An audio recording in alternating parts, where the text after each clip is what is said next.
یہ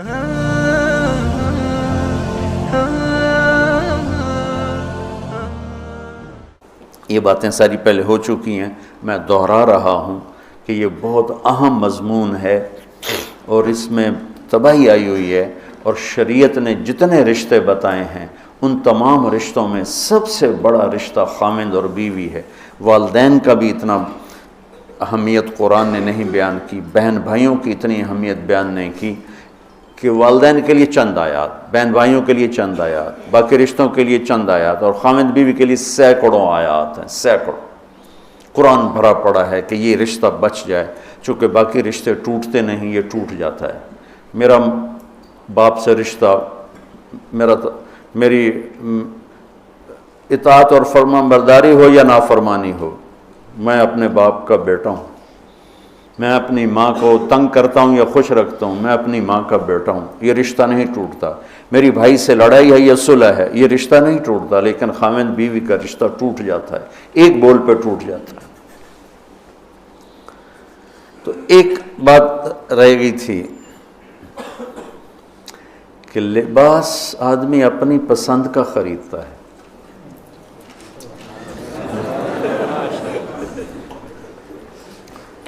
جب چھوٹا بچہ ہوتا ہے پھر تو ماں باپ پہناتے ہیں، جب وہ ہوش میں آ جاتا ہے تو وہ لباس اپنی پسند کا لیتا ہے، ماں کی پسند کا نہیں لیتا، باپ کی پسند کا نہیں لیتا ہے۔ تو لفظ لباس میں اشارہ ہے کہ والدین کو چاہیے کہ شادی میں اپنی بیٹی اور بیٹے کی پسند کا خیال رکھیں۔ یہ لفظ لباس بتا رہا ہے کہ جب ہم چھوٹے تھے ہمیں ماں باپ جو پہناتے تھے ہم پہن لیتے تھے، جب سے ہم نے شعور میں قدم رکھا ہے تو اب ہم اپنا لباس خود ہی خریدتے ہیں، چاہے وہ نیلا ہو، پیلا ہو، کالا ہو، سفید ہو۔ مجھے سفید پسند ہے، زندگی گزر گئی سفید کرتے شلوار میں۔ تو لباس میں اس بات کی طرف اشارہ ہے کہ لڑکے لڑکی کی پسند اور ناپسند کو دیکھا جائے۔ ہمارے معاشرے میں بیٹیوں سے تو پوچھتا ہی کوئی نہیں، اور بیٹوں پر بھی مسلط کرتے ہیں، ایتھے ہی کرنی ہے، بس ہمارا فیصلہ ہے۔ والدین سے کہتا ہوں اللہ کے واسطے، یہ اللہ نے شریعت نے حق رکھا ہے بچے کا، میں نے قبول کیا، لڑکا کہتا ہے، باپ تو نہیں کہتا ہے۔ تو جس نے کہنا ہے میں نے قبول کیا تو وہ قبول تو کرے۔ ایک صحابی نے آ کے عرض کی یا رسول اللہ میں نے وہ نکاح کا پیغام دیا ہے، تو آپ نے فرمایا تو نے وہ لڑکی کو دیکھا ہے؟ کہا جی نہیں۔ آپ نے کہا دیکھ لو، کہ تم نے زندگی گزارنی ہے، دیکھ لو۔ اتنی گنجائش رکھی ہے کہ لڑکا لڑکی بیٹھیں، آپس میں بیٹھیں، ایک دوسرے کو دیکھ لیں، بات چیت کر لیں، تو انہوں نے زندگی گزارنی ہے۔ تو ہمارا ماحول ہے کہ یہ بھی ہندو سے آیا ہوا معاشرہ ہے کہ وہ ذات پات میں پھنسے ہوئے تھے، بس ہم نے راجپوتوں میں کرنا اور کہیں نہیں کرنا، ہم نے جاٹوں میں کرنا اور کہیں نہیں کرنا، ہم نے ارائیوں میں کرنا اور کہیں نہیں کرنا، ہم یہ ہیں، ہم اس کے علاوہ اور کہیں نہیں کرتے۔ یہ پورے ہمارے ماحول میں ایک چیز رچی ہوئی ہے۔ کتنے بچے میرے پاس آتے ہیں، بچیوں کے فون آتے ہیں، ماں باپ زبردستی شادی کر رہے ہیں، میرا دل نہیں کر رہا لیکن وہ زبردستی کر رہے ہیں۔ تو اگر زبردستی کریں تو پھر مان جاؤ، قربانی دے دو، پھر بغاوت نہ کرو، قربانی دے دو۔ چونکہ ایک اس کے ضد میں انتہا کی بات ہو رہی، وہ ہے کورٹ میرج، کہ بعض بچے بچیاں اتنے باغی ہو جاتے ہیں کہ وہ عدالت میں جا کے اپنا نکاح کر لیتے ہیں۔ میں اس کو ٹھیک نہیں سمجھتا کہ ماں باپ کی دعائیں ہمیشہ کے لیے ختم ہو جائیں گی۔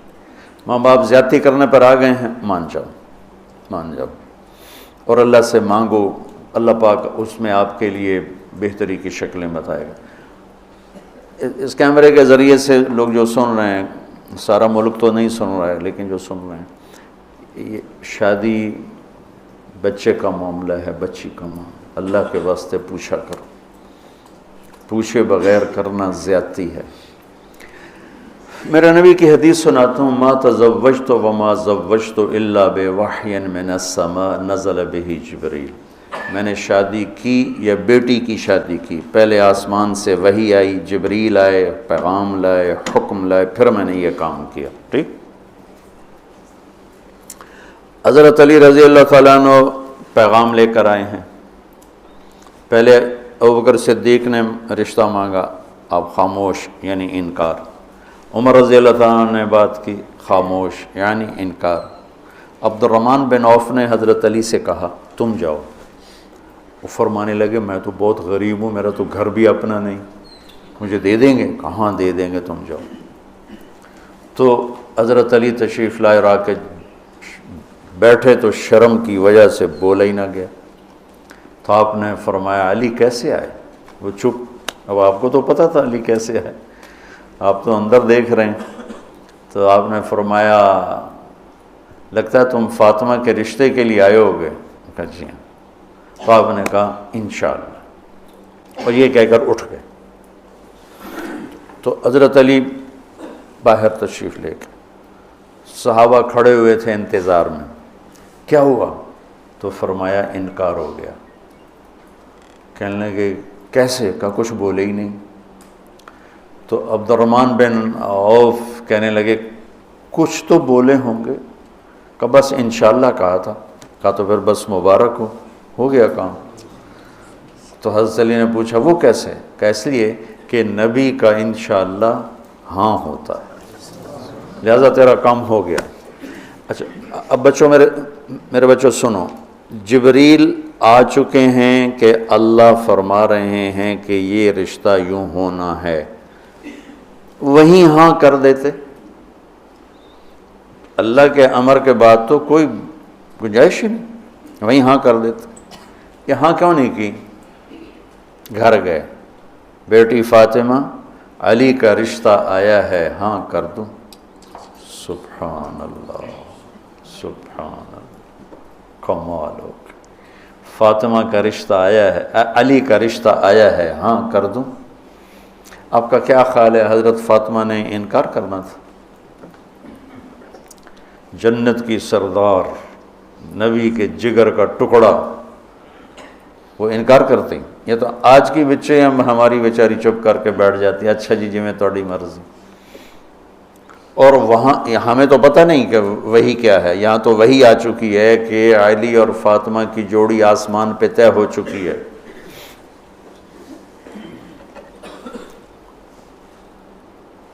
حضرت فاطمہ رضی اللہ تعالیٰ عنہ کے اقرار کے بعد آپ باہر تشریف لائے۔ وہیں اقرار کیوں نہیں کیا؟ ہمیں سبق دینا تھا کہ آسمان سے وحی بھی آئی ہو تو بھی بیٹی سے پوچھو۔ سبحان اللہ، سبحان اللہ، سبحان اللہ۔ آپ نے کہا علی بلاؤ لوگوں کو، تو وہ اس وقت مسجد بھر گئی ساری۔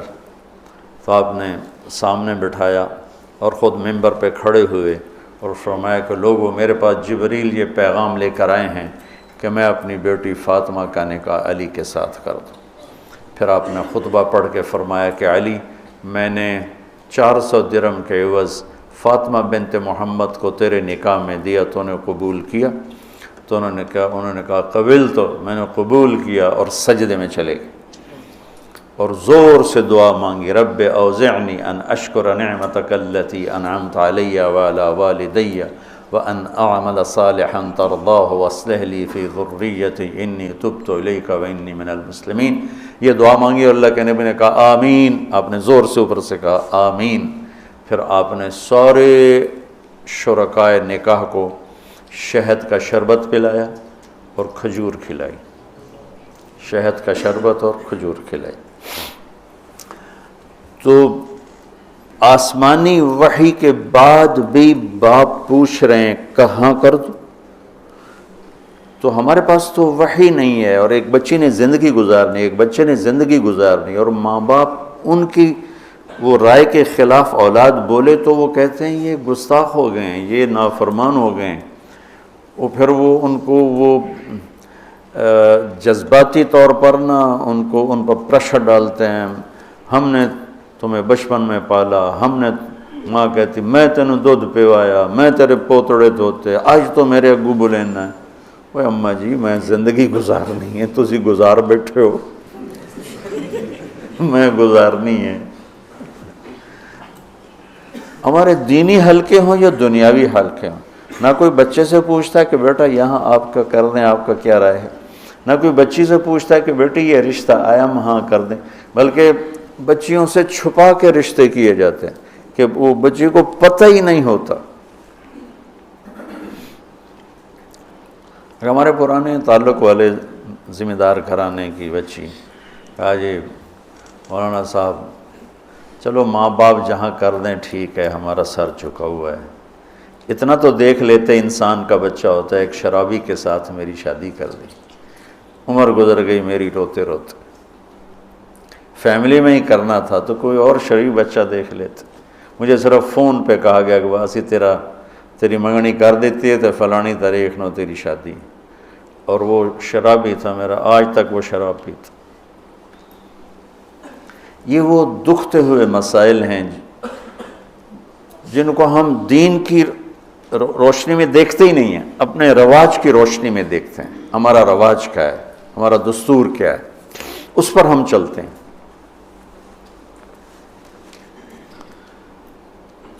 تو میرے نبی نے ہم عمر سے شادی کی، سودا، عمر سے بڑی سے شادی کی، خدیجہ، کم عمر سے شادی کی باقی ساری بیگمات، خاص طور پہ حضرت عائشہ، مطلقہ سے شادی کی زینب، بیوہ سے شادی کی خدیجہ، حفصہ، کنواری سے شادی کی عائشہ رضی اللہ تعالیٰ عنہ، مالدار سے شادی کی خدیجہ، غریب سے شادی کی جویریہ، باندھی ہو کر آئی ہیں، ہمسر سے برابری میں شادی کی ام سلمہ، ام حبیبہ، اپنے خاندان میں شادی کی عائشہ، ام حبیبہ، ام سلمہ، یہ حفصہ، یہ قریش ہیں۔ خاندان سے باہر قوم میں شادی کی، جویریہ، میمونہ، قوم سے بھی باہر یہود میں شادی کی، صفیہ رضی اللہ تعالیٰ عنہ۔ یہ کتنی نسبتیں ایک عورت کی بن سکتی ہیں، ان سب میں میرے نبی نے شادی کی۔ اور آپ حیران ہوں گے، اپنی 3 بیٹیاں بنو امیہ کو دیں جن کے ساتھ جانی دشمنی، ابو العاص کو حضرت زینب، ابو العاص بن ربیع بن امیہ بن حرب، اور عثمان بن عفان بنو امیہ، تو پہلے حضرت رقیہ کا کیا، پھر ام کلثوم کا کیا، اور علی اپنے گھر کے تھے، خاندان کے تھے، تو ایک فاطمہ کا رشتہ ان کے ساتھ کیا۔ اور حضرت عثمان کے نکاح میں جب حضرت ام کلثوم کا بھی انتقال ہوا تو آپ نے فرمایا میری 100 بیٹیاں ہوتی اور اس طرح مرتی، 100 کی 100 عثمان کے نکاح میں دیتا۔